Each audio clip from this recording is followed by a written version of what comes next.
तनी उहे लय ह अरे कि कुंवर के प्यार में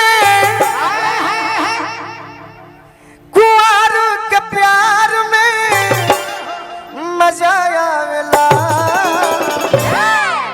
सटा समते घरी दोसर देह भइल बा सही बा। अभी सब हम छोड़ल चाहतनी कुंवर के प्यार में अरे मजा आवेला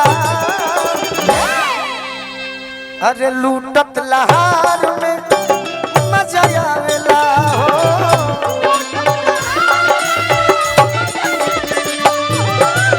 लूटत लहार में मजा आवेला हो नहीं हर के यार में अरे नहीं हर के यार में मजा आवेला लूटत लहार में मजा आवेला लूटत लहार में मजा आवेला लूटत लहार में मजा आवेला लूटत लहार में मजा आवेला। रात भीतर दो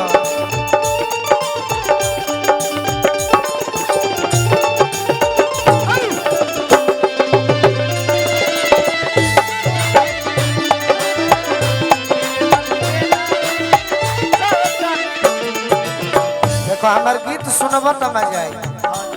कि कहाँ कहाँ मजा आवेला कहाँ कहाँ घर परिवार से बचाई के नजरिया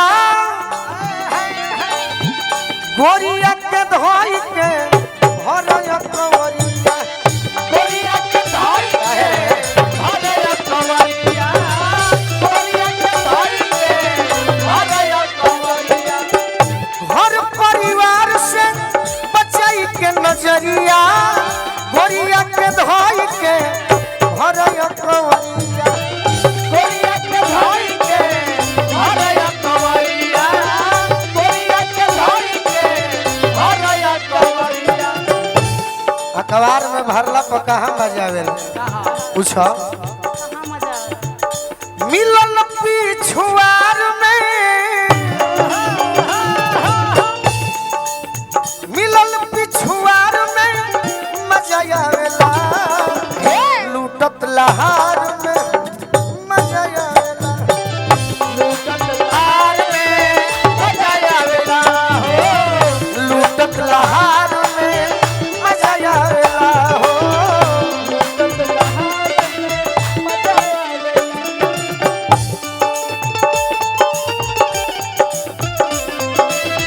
एनी रही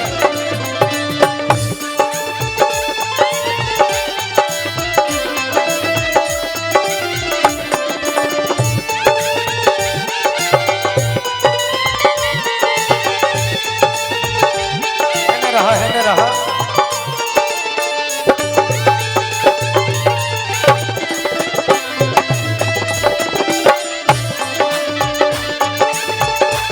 जिया पहलवान बन रहा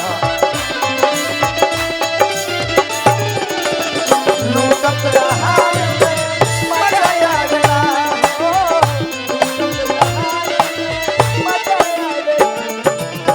ग्राम पंचायत राज मतिया खास से मुखिया सपैक्ष अध्यक्ष श्री रामेश्वर यादव जी के तरफ से बहुत बहुत आशीर्वाद मिलल भैया के बार बार प्रणाम करो दूरे दूरे दूरे दूरे दूरे दूरे रहे घर अमन शास्त्री जी देवापुर निवासी गोपाल